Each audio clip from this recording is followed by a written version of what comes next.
Day had broken, cold and gray, exceedingly cold and gray. When the man turned aside from the main Yukon Trail, climbed the high earth bank, where a dim and little-traveled trail led eastward through the fat spruce timberland.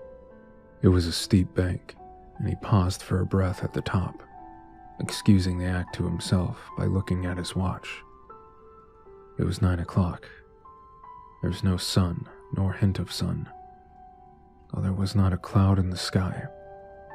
It was a clear day, and yet there seemed an intangible pall over the face of things, a subtle gloom that made the day dark, and that was due to the absence of the sun. This fact did not worry the man. He was used to the lack of sun, and he knew that a few more days must pass before that cheerful orb due south would just peep above the skyline and dip immediately from view. The man flung a look back along the way he had come. Yukon lay a mile wide and hidden under 3 feet of ice. On top of this ice were many feet of snow. It was all pure white, rolling in gentle undulations where the ice jams of the freeze-up had formed. North and south, as far as his eye could see, it was unbroken white, save for a dark hairline that curved and twisted from around the spruce-covered island to the south, and that curved and twisted away into the north, where it disappeared behind another spruce-covered island. His dark hairline was the trail, the main trail, that led south 500 miles to the Chilkoot Pass, Dia, and Saltwater, and that led north 70 miles to Dawson, and still on to the north 1,000 miles to Nulato, and finally to St. Michael on Bering Sea, 1,000 miles and a half 1,000 more. But all this, the mysterious, far-reaching hairline trail, the absence of sun from the sky, the tremendous cold, the strangeness and weirdness of it all, made no impression on the man. It was not because he was long used to it. He was a newcomer in the land, a Chichaco, and this was his first winter. The trouble with him was that he was without imagination. He was quick and alert in the things of life, but only in the things, and not in the significance. 50 degrees below zero and 80-odd degrees of frost. Such fact impressed him as being cold and uncomfortable, and that was all. It did not lead him to meditate upon his frailty as a creature of temperature, upon man's frailty in general, able only to live within certain narrow limits of heat and cold. And from there on, it did not lead him to the conjectural field of immortality and man's place in the universe. 50 degrees below zero stood for a bite of frost that hurt, that must be guarded against by the use of mittens, ear flaps, warm moccasins, and thick socks. 50 degrees below zero was to him just precisely 50 degrees below zero. That there should be anything more to it than that was a thought that never entered his head. As he turned to go on, he spat speculatively. There was a sharp, explosive crackle that startled him. He spat again and again in the air before it would fall to the snow. The spittle crackled. He knew that at 50 below, spittle crackled on the snow, but his spittle had crackled in the air. Undoubtedly, it was colder than 50 below. How much colder, he did not know. But the temperature did not matter. He was bound for the old claim on the left fork of Henderson Creek, where the boys were already. They had come over from across the divide from the Indian Creek country, while he had come the roundabout way to take a look at the possibilities of getting out logs in the spring from the islands in the Yukon. He would be into camp by 6 o'clock, a bit after dark. It was true, but the boys would be there. Fire would be going, and a hot supper would be ready.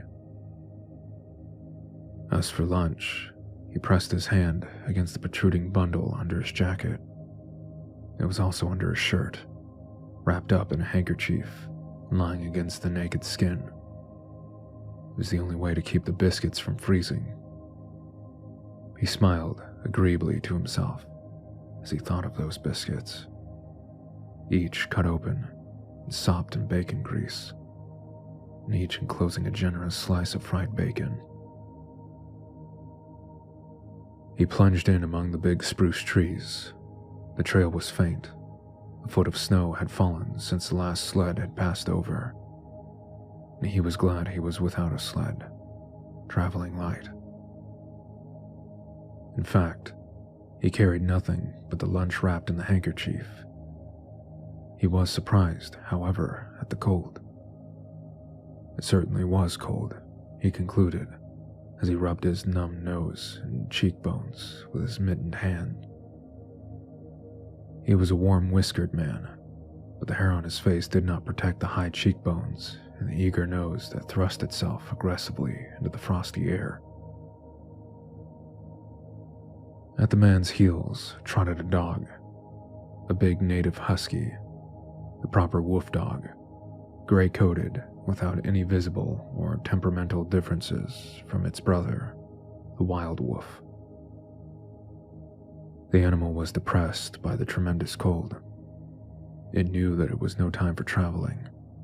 Its instincts told it a truer tale than what was told to the man by the man's judgment. In reality, it was not merely colder than 50 below zero. It was colder than 60 below, then 70 below. It was 75 below zero.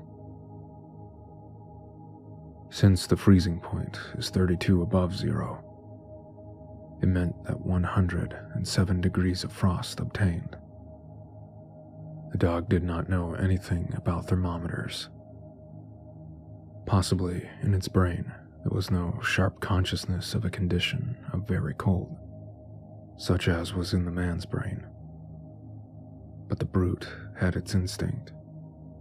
It experienced a vague but menacing apprehension that subdued it, made it slink along at the man's heels, and that made it question eagerly every unwanton movement of the man, as if expecting him to go into camp or to seek shelter somewhere and build a fire.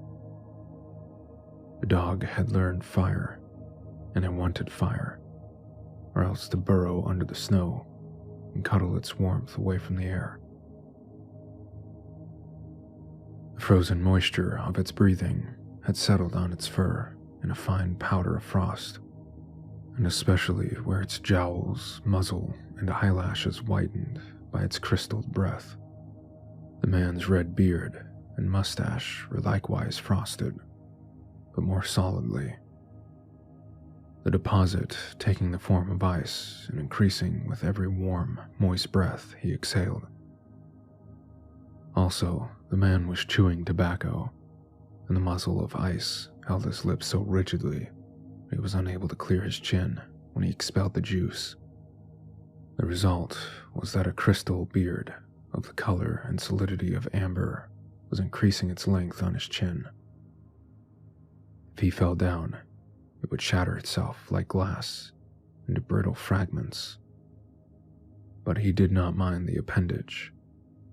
It was the penalty of all tobacco chewers paid in that country, and he had been out before in 2 cold snaps. It had not been so cold as this, he knew, but by the spirit thermometer at 60 mile, he knew that they had been registered at 50 below and at 55. He held on through the level stretch of woods for several miles, crossed a flat wide, and dropped down a bank to the frozen bed of a small stream. This was Henderson Creek, and he knew he was 10 miles from the forks. He looked at his watch. It was 10 o'clock. He was making 4 miles an hour, and he calculated that he would arrive at the forks at 12:30. He decided to celebrate that event by eating his lunch there.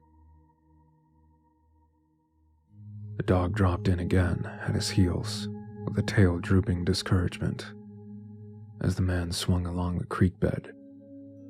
The furrow of the old sled trail was plainly visible, but a dozen inches of snow covered the marks of the last runners. In a month, no man had come up or down that silent creek. The man held steadily on. He was not much given into thinking.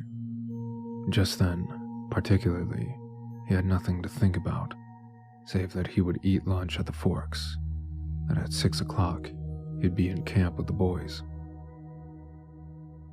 There was nobody to talk to, and, had there been, speech would have been impossible because of the ice muzzle on his mouth. So, he continued monotonously to chew tobacco and to increase the length of his amber beard.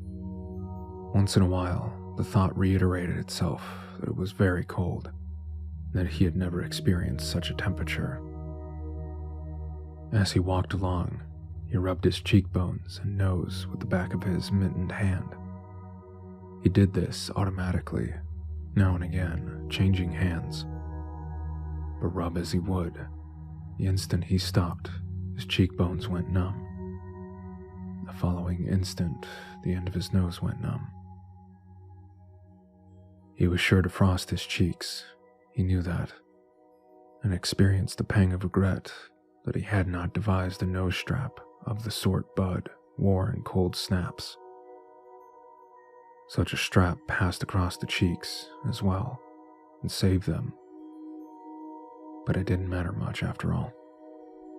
What were frosted cheeks? A bit painful, that was all.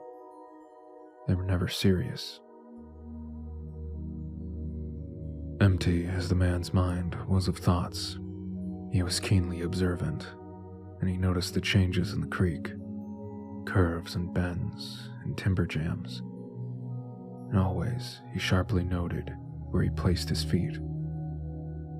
Once coming around a bend, he shied abruptly like a startled horse, curved away from the place where he had been walking, and retreated several paces back along the trail. Creek he knew was frozen clear to the bottom. No creek could contain water in that Arctic winter. But he knew also that there were springs that bubbled out from the hillsides, ran along under the snow, and on top the ice of the creek. He knew that the coldest snaps never froze these springs, and he knew likewise their danger. They were traps. They hid pools of water under the snow, might be 3 inches deep or 3 feet. Sometimes a skin of ice, half an inch thick, covered them, and in turn was covered by the snow. Sometimes there were alternate layers of water and ice skin, so that when one broke through, he kept on breaking through for a while, sometimes wetting himself to the waist. That was why he had shied in such panic. He had felt the give under his feet and heard the crackle of a snow-hidden ice skin. To get his feet wet in such a temperature meant trouble and danger. At the very least, it meant delay, for he would be forced to stop and build a fire, and under its protection to bare his feet while he dried his socks and moccasins. He stood and studied the creek bed and its banks, decided that the flow of water came from the right. He reflected a while, rubbing his nose and cheeks, and skirted to the left, stepping gingerly, testing the footing for each step. Once clear of the danger, he took a fresh chew of tobacco, swung along his 4-mile gait. In the course of the next 2 hours, he came upon several similar traps. Usually, the snow above the hidden pools had a sunken, candid appearance that advertised the danger. Once again, however, he had a close call, and once, suspecting danger, he compelled the dog to go up in front. The dog did not want to go. It hung back until the man shoved it forward, and then it went quickly across the white, unbroken surface. Suddenly, it broke through, floundered to one side, got away to firmer footing. It had wet its forefeet and legs, and almost immediately the water that clung to it turned to ice. It made quick efforts to lick the ice off its legs, then dropped down in the snow and began to bite out the ice that had formed between the toes. This was a matter of instinct. To permit the ice to remain would mean sore feet. It did not know this, merely obeyed the mysterious prompting that rose from the deep crypts of its being.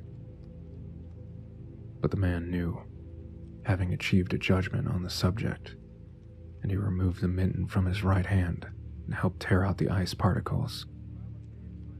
He did not expose his fingers for more than a minute, and was astonished at the swift numbness that smote them. It certainly was cold. He pulled on the mitten hastily, beat the hand savagely across his chest.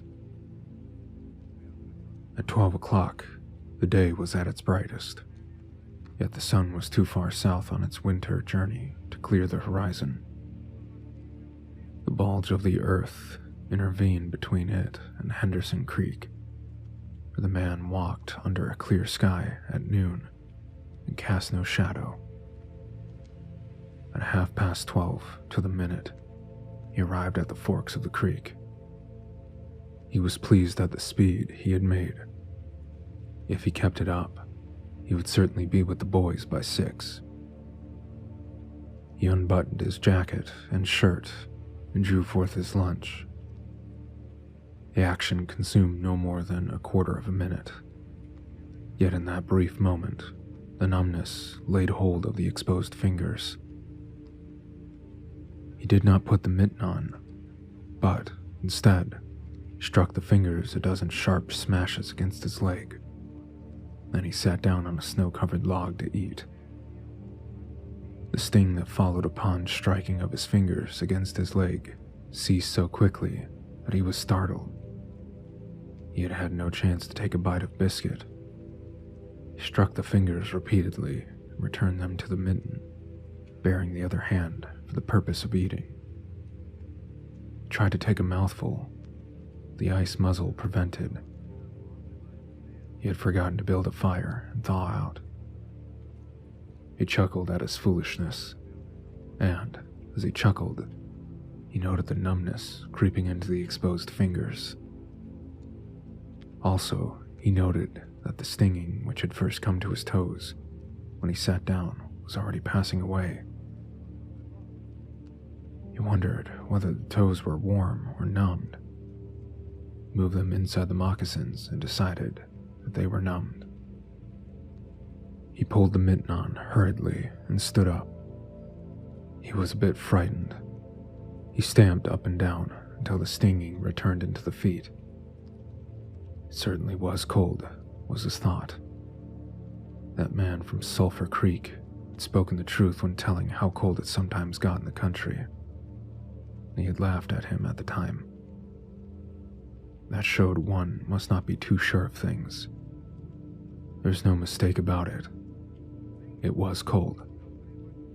He strode up and down, stamping his feet and threshing his arms, until reassured by the returning warmth. Then he got out the matches and proceeded to make a fire. From the undergrowth, where high water of the previous spring had lodged a supply of seasoned twigs, he got his firewood.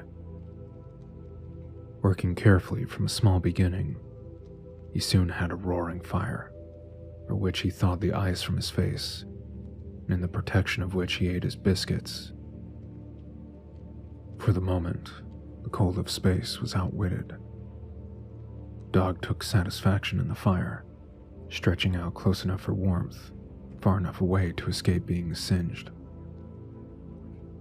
When the man had finished, he filled his pipe and took his comfortable time over a smoke. Then he pulled on his mittens, settled his ear flaps of his cap firmly around his ears, and took the creek trail up the left fork. The dog was disappointed and yearned back toward the fire. This man did not know cold.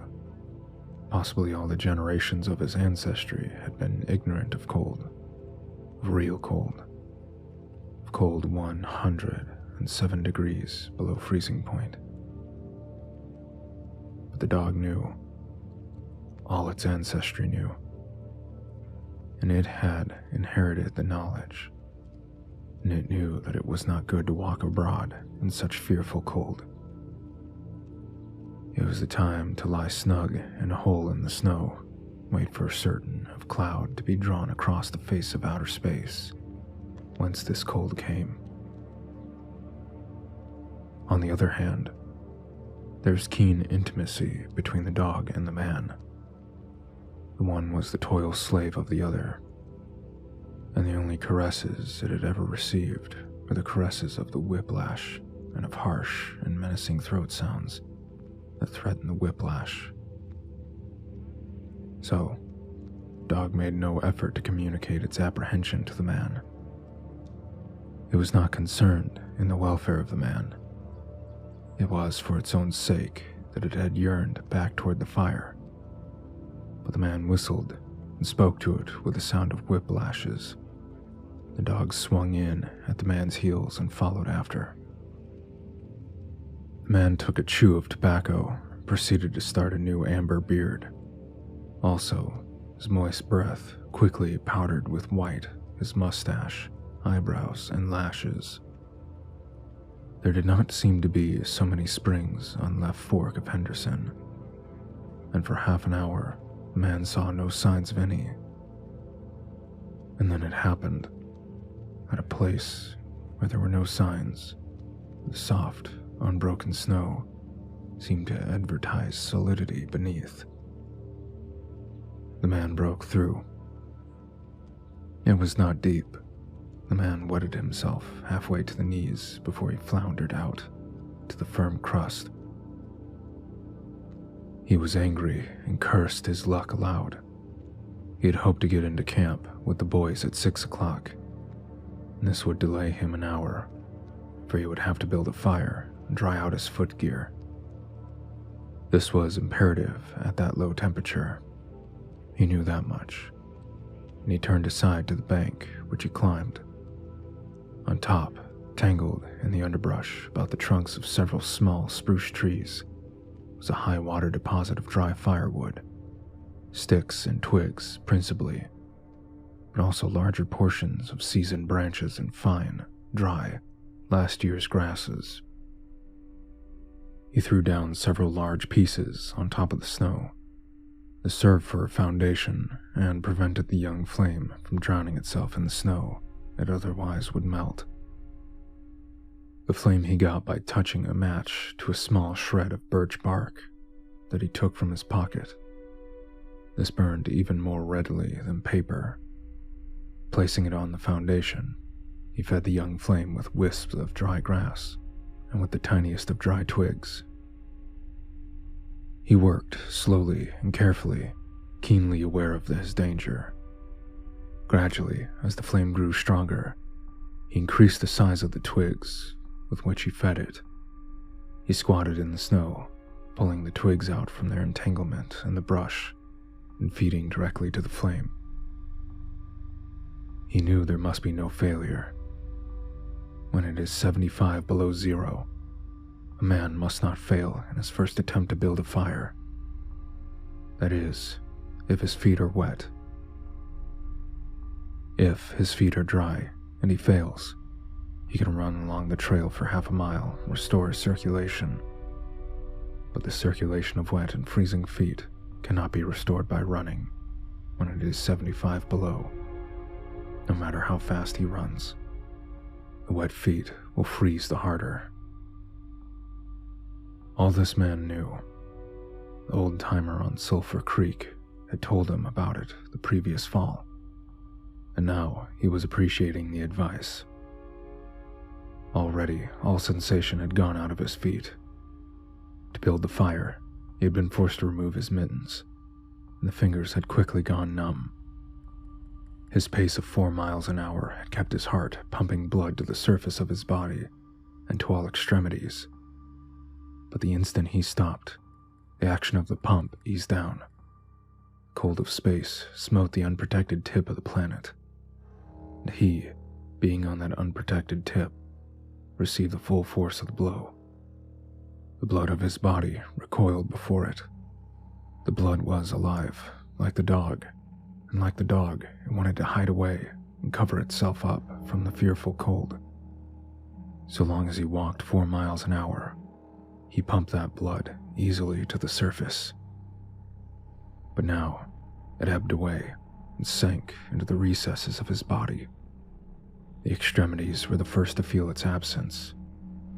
His wet feet froze the faster, and his exposed fingers numbed the faster, though they had not yet begun to freeze. Nose and cheeks were already freezing, while the skin of all of his body chilled as it lost its blood. But he was safe. Toes and nose and cheeks would only be touched by the frost, for the fire was beginning to burn with strength. He was feeding it with twigs the size of his finger. In another minute, he'd be able to feed it with branches the size of his wrist. And then he would remove his wet footgear, and, while it dried, he could keep his naked feet warm by the fire, rubbing them at first, of course, with snow. The fire was a success. He was safe. He remembered the advice of the old-timer on Sulphur Creek and smiled. The old-timer had been very serious in laying down the law that no man must travel alone in the Klondike after 50 below. Well, here he was. He had had the accident. He was alone, and he had saved himself. Those old-timers were rather womanish, some of them, he thought. All a man had to do was to keep his head, and he was all right. Any man who was a man could travel alone. But it was surprising the rapidity which his cheeks and nose were freezing. He had not thought his fingers could go lifeless in so short a time. Lifeless they were, for he could scarcely make them move together to grip a twig. They seemed remote from his body and from him. When he touched a twig, he had to look and see whether or not he had a hold of it. The wires pretty well down between him and his finger ends, all of which counted for little. There was the fire, snapping and crackling and promising life with every dancing flame. He started to untie his moccasins. They were coated with ice. The thick German socks were like sheaths of iron halfway to the knees, and the moccasin strings were like rods of steel, all twisted and knotted, as by some conflagration. For a moment, he tugged with his numbed fingers. Then, realizing the folly of it, he drew his sheath knife. But before he could cut the strings, it happened. It was his own fault, or rather, his mistake. He should not have built the fire under the spruce tree. He should have built it in the open. But it had been easier to pull the twigs from the brush and drop them directly on the fire. Now the tree under which he had done this carried a weight of snow on its boughs. No wind had blown for weeks, and each bough was fully freighted. Each time he had pulled a twig, he had communicated a slight agitation to the tree, an imperceptible agitation, so far as he was concerned, but an agitation sufficient to bring about the disaster. High up in the tree, One bough capsized its load of snow. This fell on the boughs beneath, capsizing them. This process continued, spreading out and involving the whole tree. It grew like an avalanche, and it descended without warning upon the man and the fire. And the fire was blotted out. Where it had burned was a mantle of fresh and disordered snow. The man was shocked. It was as though he had just heard his own sentence of death. For a moment, he sat and stared at the spot where the fire had been. Then he grew very calm. Perhaps the old-timer on Sulphur Creek was right. If he had only had a trail mate, he would have been in no danger now. The trailmate could have built the fire. Well, it was up to him to build the fire over again. And the second time, there must be no failure. Even if he succeeded, he would most likely lose some toes. His feet must be badly frozen by now. There'd be some time before a second fire was ready.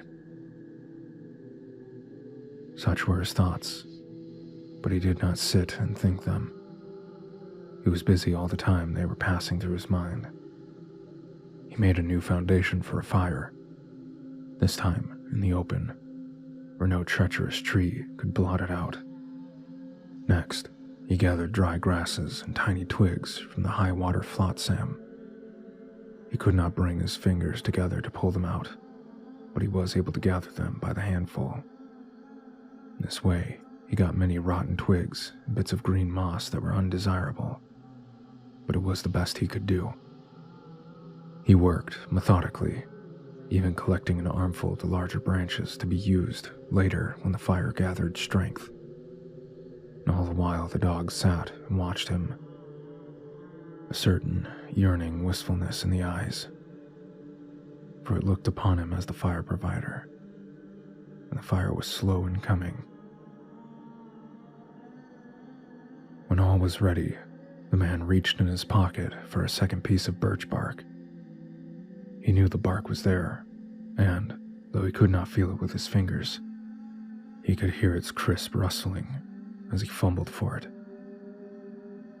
Try as he would, he could not clutch hold of it, and all the time in his consciousness was the knowledge that each instant his feet were freezing.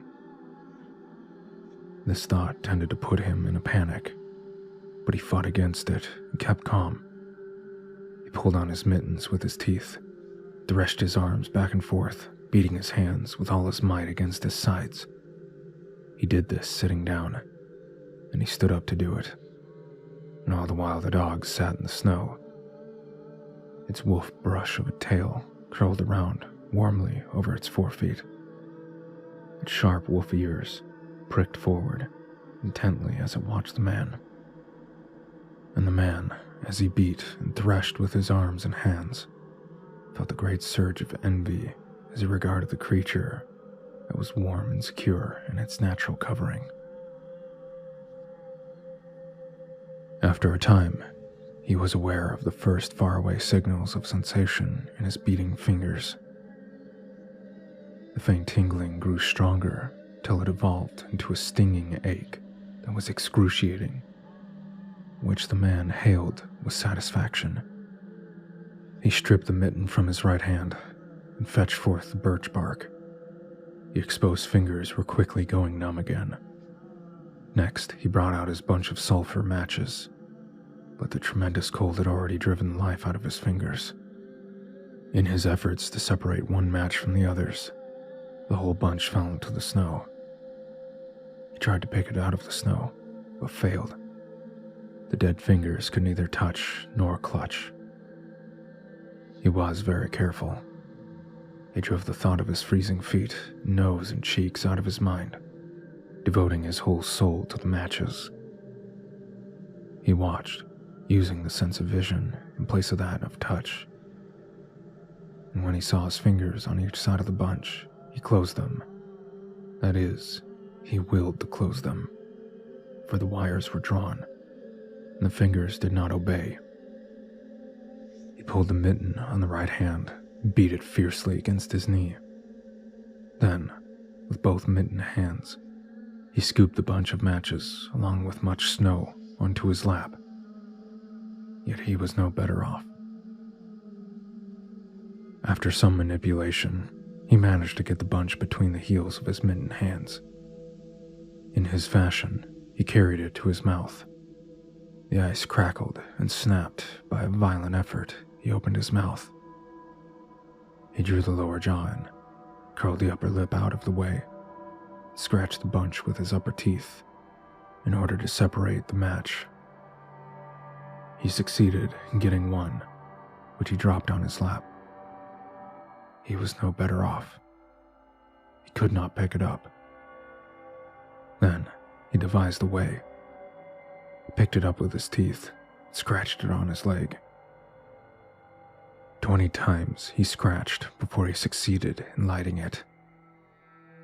As it flamed, he held it with his teeth to the birch bark, but the burning brimstone went up his nostrils and into his lungs, causing him to cough spasmodically. Match fell into the snow and went out. The old-timer on Sulphur Creek was right, he thought, in the moment of controlled despair that ensued. After 50 below, a man should travel with a partner. Beat his hands, but failed in exciting any sensation. Suddenly, he bared both hands, removing the mittens with his teeth. Caught the whole bunch between the heels of his hands.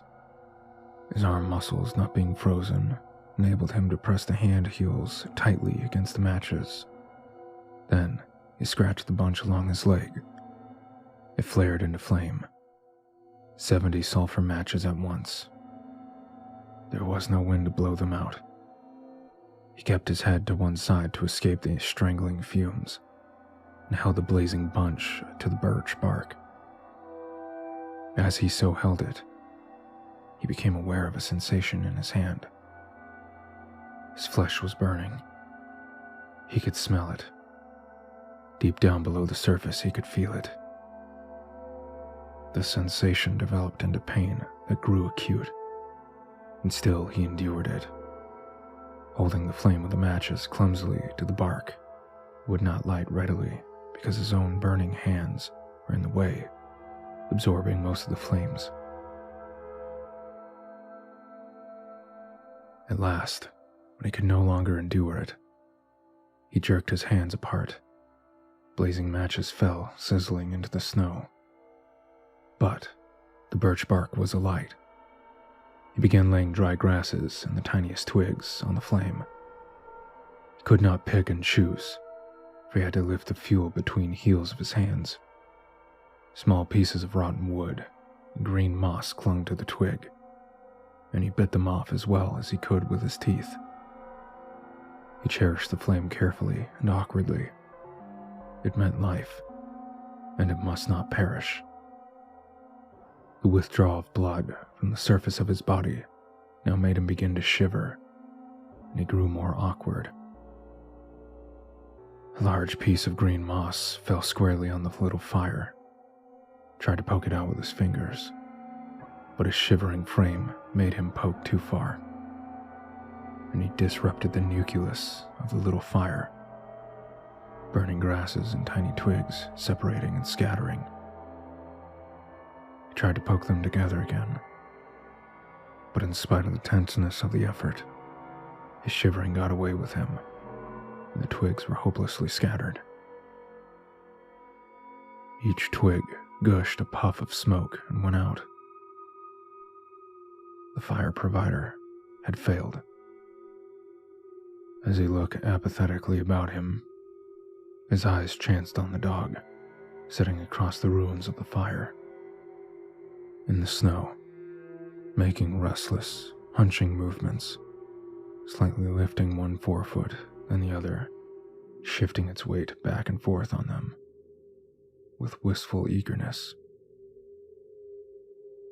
The sight of the dog put a wild idea into his head. He remembered the tale of the man caught in a blizzard, killed a steer, crawled inside the carcass, and so was saved.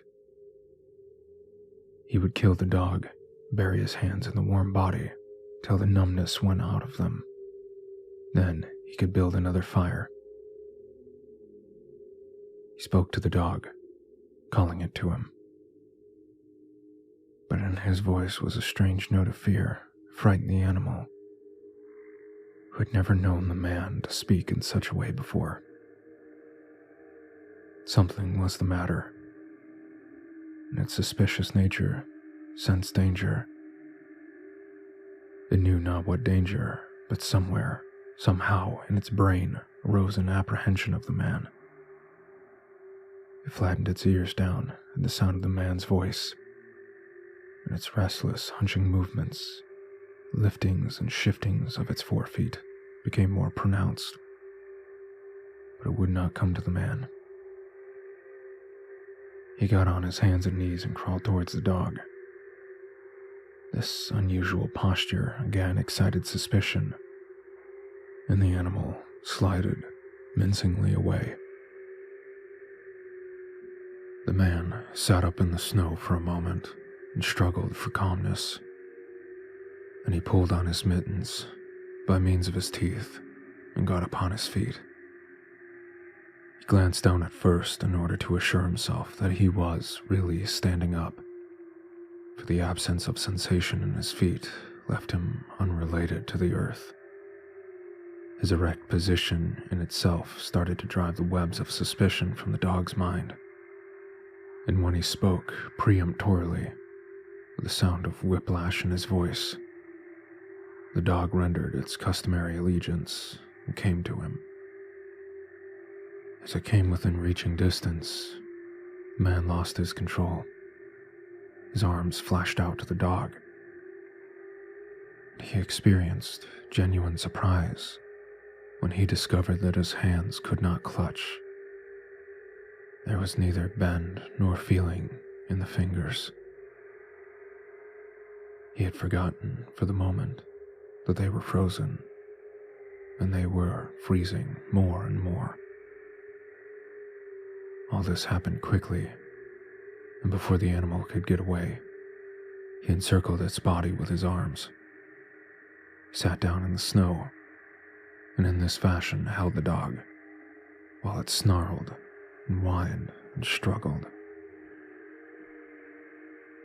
But it was all he could do, hold its body encircled in his arms and sit there. He realized that he could not kill this dog. There was no way to do it. With his helpless hands, he could neither draw nor hold his sheathed knife, nor throttle the animal. He released it, and it plunged wildly away, with tail between its legs and still snarling. It halted 40 feet away and surveyed him curiously, with ears sharply pricked forward. The man looked down at his hands in order to locate them, found them hanging on the ends of his arms. It struck him as curious that one should have to use his eyes in order to find out where his hands were.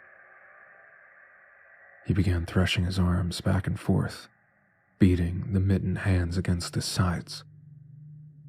He did this for 5 minutes, violently, and his heart pumped enough blood up to the surface to put a stop to his shivering.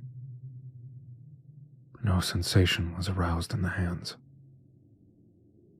He had an impression that they hung like weights on the end of his arms, but when he tried to run the impression down, could not find it.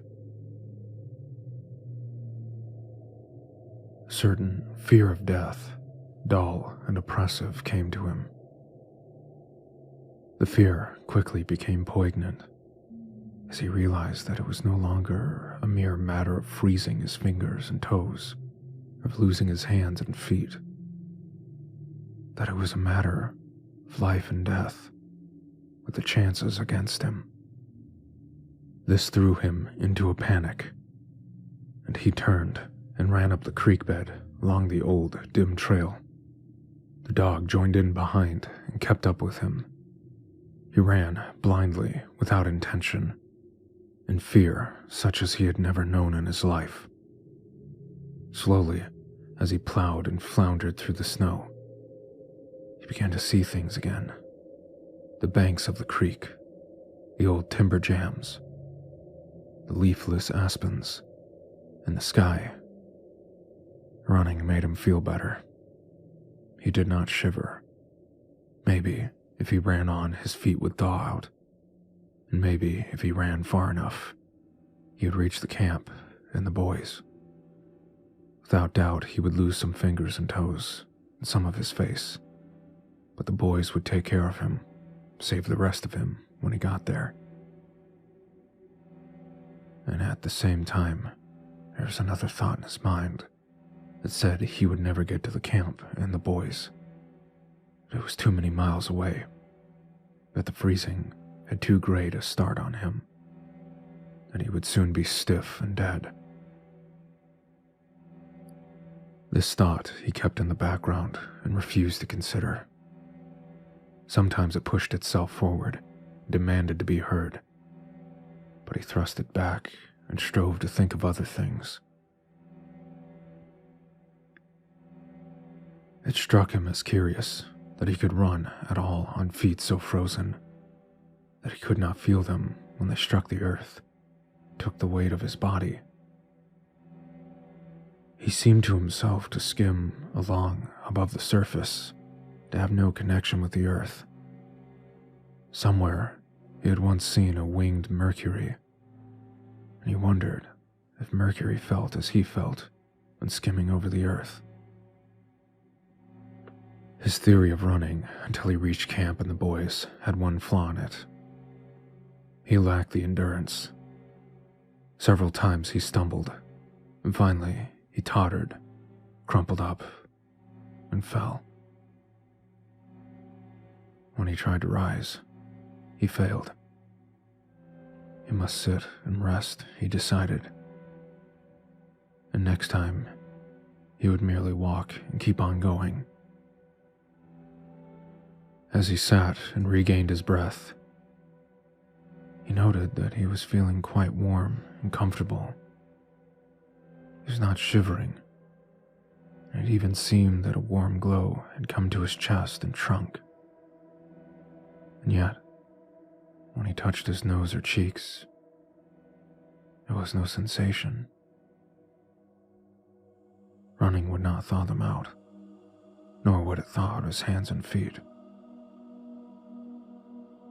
Then the thought came to him that the frozen portions of his body must be extending. He tried to keep this thought down, to forget it, to think of something else.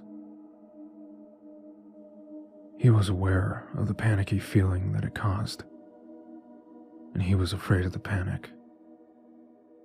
But the thought asserted itself and persisted, till it produced a vision of his body totally frozen. This was too much. He made another wild run along the trail. Once he slowed down to walk, but the thought of freezing extending itself made him run again. And all the time, the dog ran with him, at his heels. When he fell down a second time, curled its tail over its forefeet and sat in front of him, facing him, curiously eager and intent. The warmth and security of the animal angered him, and he cursed it till it flattened down its ears appeasingly. This time, the shivering came more quickly upon the man. He was losing in this battle with the frost. It was creeping onto his body from all sides. The thought of it drove him on. But he ran no more than 100 feet when he staggered, pitched headlong. It was his last panic. When he had recovered his breath and control, he sat up and entertained in his mind the conception of meeting death with dignity. However, the conception did not come to him in such terms. His idea of it was that he had been making a fool of himself, running around like a chicken with its head cut off. Such was the simile that occurred to him. Well, he was bound to freeze anyway, and he might as well take it decently. With this newfound peace of mind came the first glimmerings of drowsiness. A good idea, he thought, to sleep off death. It was like taking an anesthetic. Freezing was not so bad as people thought. There were far worse ways to die. He pictured the boys finding his body next day. Suddenly, he found himself with them, coming along the trail and looking for himself. And still with them, he came around a turn in the trail, found himself lying in the snow. He did not belong with himself anymore, for even then he was out of himself, standing with the boys, looking at himself in the snow. He certainly was cold, was his thought.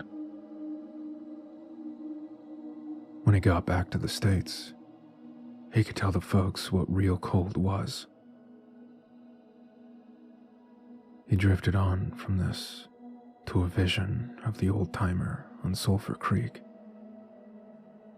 He could see him quite clearly, warm and comfortable, smoking a pipe. "You were right, old hoss. You were right," the man mumbled to the old-timer of Sulphur Creek.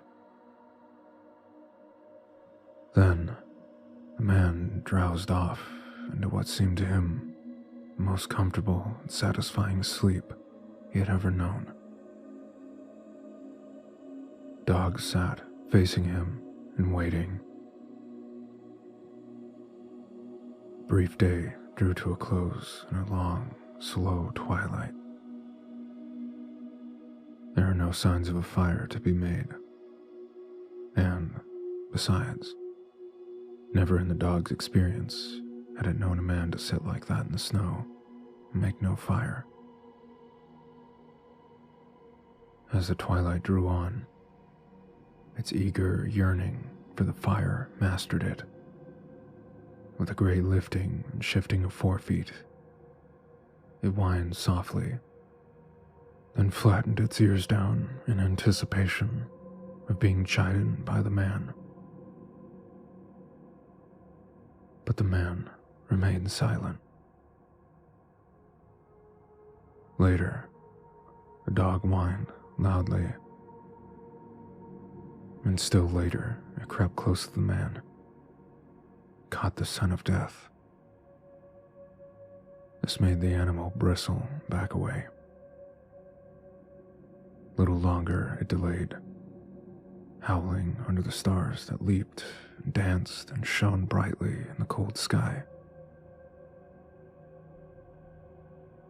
Then it turned, trotted up the trail in the direction of the camp it knew,